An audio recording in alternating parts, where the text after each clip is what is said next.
and you argue, yes, but your policies are ineffective.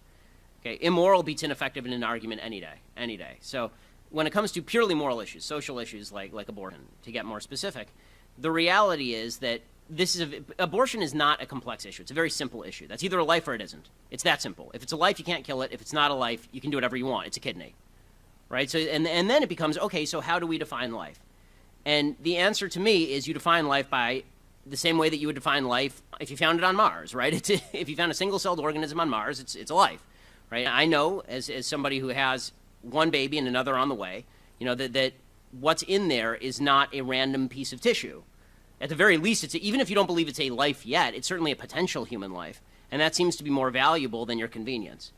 And there's something nasty and cruel and degrading about the idea that you get to decide whether something is a life or not based on whether it's convenient to you or because it's in your body. By the way, this is exactly, it truly is amazing actually how history repeats itself. The argument in favor of abortion is exactly the same as the argument in favor of slavery. Exactly the same, right? You're on my land, I get to decide. It's up to me to decide whether you're a person or property. It's up to me. Right? What are you going to say? It's on my land. What are you going to do about it? And I'm someone that believes that certainly the unborn child has rights. I believe that the mother has rights. I simply happen to be a person, and some believe that those mothers' rights deem to usurp those rights. But certainly it's not to disrespect. In what world would any of my rights allow me to kill another human being? Well, if you got rid of all those things, if you got rid of government involvement, Bernie Sanders would still think that something was wrong if Bill Gates is earning a lot of money and somebody at the bottom is earning none. Yeah. He sees somebody in a room with $5 and somebody with $1, and he immediately says the guy with $5 must have stolen something from the guy with $1. Whereas I say I have no evidence of that until you show me that evidence. Maybe the guy with $5 produced more than the guy with $1. Here's the truth. The left is more dangerous than ISIS.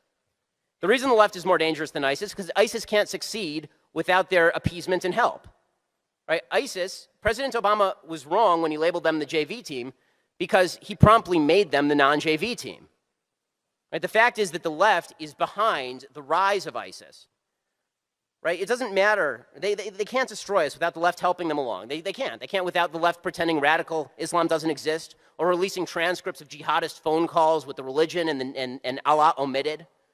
Right? They can't destroy us without Obama removing troops from Iraq and slashing the military, or Hillary Clinton declaring war in Libya and then leaving Americans to die in Benghazi because she's a vicious pile of nastiness piled 5'7" high. Right? The fact is that the left, if you're not fighting the left, you're doing it wrong. So if we say that ISIS is our worst enemy, that's not true. Leftism is our worst enemy because they're the ones who are going to allow ISIS to win.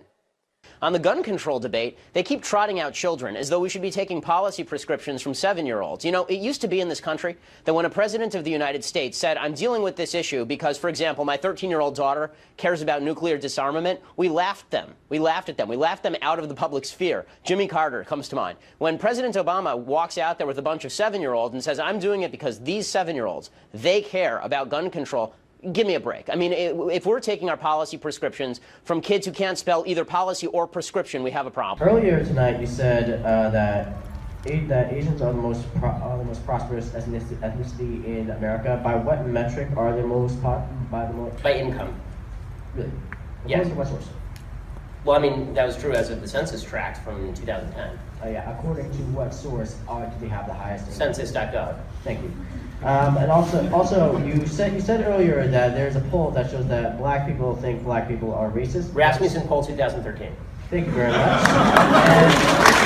You know, honestly, Pierce, you've kind of been a bully on this issue because what you do, and I've seen it repeatedly on your show, I watch your show, and I've seen it repeatedly, what you tend to do is you tend to demonize people who differ from you politically by standing on the graves of the children of Sandy Hook, saying they don't seem to care enough about the dead kids. If they cared more about the dead kids, they would agree with you on policy. I think we can have a rational political conversation about balancing rights and risks and rewards of all of these different policies, but I don't think that what we need to do is demonize people on the other side as being unfeeling about what happened in Sandy Hook. How dare you accuse me of standing on the graves of the children that died there? How dare you? I've seen you do it repeatedly, Pierce. Like I say, how dare you? I mean, you can keep saying that, but you've done it repeatedly. What you do, and I've seen you do it on the program, is you keep saying to folks that if they disagree with you politically, then somehow this is a violation of what happened in Sandy Hook. And you have yet, I'd really like to hear your policy prescriptions for what we should do about guns. Because you say that you respect the Second Amendment, and you know, I brought this here for you so that you can read it. It's the Constitution. And I would really like for you to explain to me what you would do about guns that would have prevented what happened in Sandy Hook. Given that there is unconscious bias, how does white privilege... So number one, so when I speak about white privilege... Yes, so when I speak about white privilege, I'm speaking specifically about behavior. Okay, there have been no studies, and really I've looked at these studies, the connection between what they call implicit bias, this is their favorite phrase now, implicit bias, unconscious bias, and biased behavior has yet to be proven at any level that is even remotely necessary to be used in, for example, a courtroom, which is why it's never been used in a courtroom. It is also true that there is no way, there really isn't, there's been no proven way to alleviate what they call unconscious bias, which means that we're ghost hunting. So what I would suggest is that if there is unconscious bias, and I'll acknowledge the possibility or the reality of unconscious bias, if there is, then I need you to, I don't care about what's in people's heads so much as what they do. So if you point me to a racist behavior, don't worry, I'll let you respond. If you point me to a racist behavior, I'm happy to stand alongside you and protest it. What I can't do is protest about things in people's head that I don't know about because I'm not a mind reader. Okay, so that's a really interesting response, and to that I have two questions. Firstly, what I've heard you say that this is something that, you know, the way people think doesn't affect their behavior. So that's the first thing you've said. So I'm really curious if you can kind of give me another example of a thought that somebody has which doesn't affect their behavior. Like, do people who, you know, support Trump not vote for him? Like, I'm very curious about that. Yes. And secondly, so the second thing that I want to ask is that if it's something it's hard to fix, does it mean we shouldn't do anything about it? Because you said, oh, I don't know if we can change how people think. Does that mean we shouldn't try? I mean, first of all, not a great impression. But beyond that, my voice isn't that low. But beyond that, as far as the first question, which is, do people have thoughts that don't manifest in behavior? Yes, all the time. For instance? For instance, every thought that you have about walking up here and strangling me right now. I mean, I assume like we have thoughts all the time that don't manifest in behavior, and this is true every single day. We consider thoughts that cross our minds. The problem with unconscious bias is the idea is you don't even know that you're having the thought, right? So how can you stop it if you don't even know that you're having it? But then we should be able to gauge the unconscious bias and its impact on behavior. That's why it's unconscious bias as opposed to conscious bias.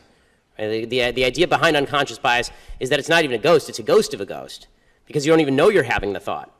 So people, the whole idea behind diversity training is the idea that you can retrain people to stop their chain of thought in order so that it doesn't manifest in behavior.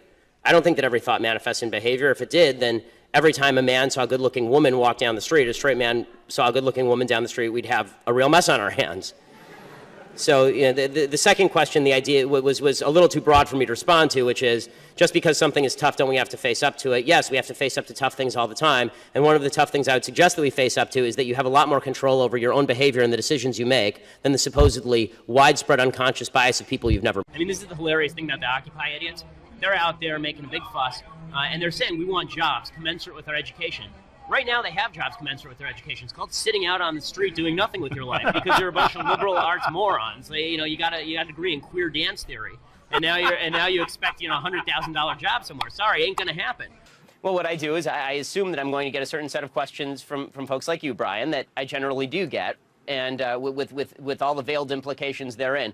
Don't you feel persecuted when you go on a leftist network? The implication, of course, being that I see myself as a victim. Don't you feel like when you come on a leftist network and you're being attacked that maybe it's because, you know, you're just a little bit intolerant? These are usually the way these conversations go. So, you know, I'm glad, Brian, that you haven't done all of those things. You've done some of them. The Occupy Wall Street movement was all disenchanted college kids who got out after that lesbian dance theory major and thought they were going to make six figures somewhere. And it turns out nobody pays to watch people theorize about lesbian dance. So, you know, so they end up, you know, going and living in tents in Central Park and pooping on themselves. It was he kicked off his presidential campaign by saying basically he was pitching to the racists in the South, I don't know who I'm being asked to defend here or why I'm being asked to defend them. I'm not a member of John McCain's staff. This is the antithesis no, this was Ronald Reagan.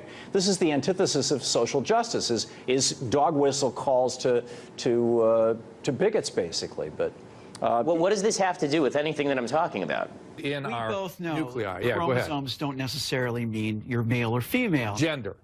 With gender identity. Go ahead. No, so especially, but even so, you have a thing like Klinefelter's syndrome. So you don't know what you're talking about. You're not educated on genetics. Would you like to discuss the genetics? Or well, no, what are your genetics? So I'd stay away from the genetics and back to the brain scans. You cut that out now, or you'll go home in an ambulance. Yeah, that seems mildly inappropriate for a political discussion. There's something I like, and it's called science.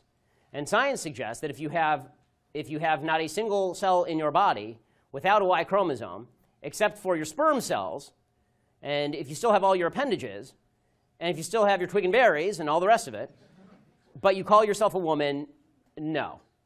No, and this goes back to my feeling that your subjective view of yourself is completely irrelevant to me. I don't care what you think you are, I just care what you are. All right? We all know Caitlyn Jenner's a man, and we're sitting here pretending Caitlyn Jenner's a woman.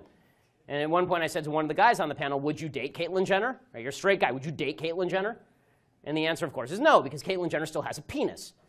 Okay? It's the most feminine penis you've ever seen. And it's... And so, you know, I say this, and microaggressions everywhere. And just as I say, microaggressions lead to actual aggression. So what happened is I said this, and this transgender guy sitting next to me, he grabs me by the back of the neck on national TV and says, if you don't cut that out, you'll go home in an ambulance, or I'll send you home in an ambulance. Which is weird, because ambulances don't go home. During the break, Zoe turned to me and said, I'll see you in the parking lot. They'd send security out to the outdoors with me. They'd send him to my car. He was threatening me on Twitter, saying well, he would curb stomp me, et cetera. Which I have to say is deeply unladylike behavior.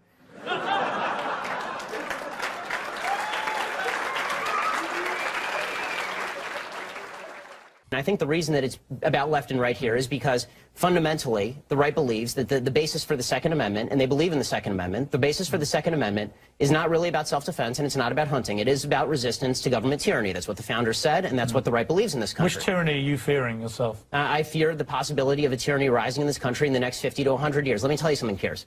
The fact that my grandparents and great-grandparents in Europe didn't fear that is why they're now ashes in Europe. So this kind of leftist revisionist history, where there's never any fear of democracy going usurpacious or tyrannical, is just that. In your video where you debunk white privilege, you talk about how white privilege is a made-up term by privileged minorities. So I was wondering if you can elaborate on some of the privileges that you think minority groups have. Okay, so in privileges in law, so when I say privilege, I'm actually going to talk about legal standing. Okay, so affirmative action is a privilege.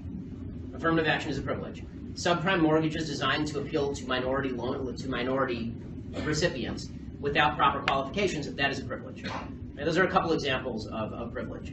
Privilege would also be the police being told that they can't police in communities the same way they would in other communities because they don't understand the problems of minority communities. That's a privilege. By the way, these privileges are not helpful, but these are, as an overall matter, but it is certainly it's very difficult for me to see how it's not a privilege to get a lower score on the SAT than the Asian guy who's living in exactly the same circumstance. He gets penalized 50 points, you get 230 points on the SATs. That is definitionally a privilege. So there's one. Do you disagree? Yeah, but I don't want to take up everyone's time, so I'm just going to let. When the SATs were out of 1600, Princeton University found that black folks were being given a bonus of 230 points on average by the top universities in the country. Asians were being penalized by 50 points. But that's fair, because Asians were obviously beneficiaries of Asian privilege, because our Asian founders wrote an Asian constitution to benefit Asian people. But that all depends on whether the press decides that they hate Hillary.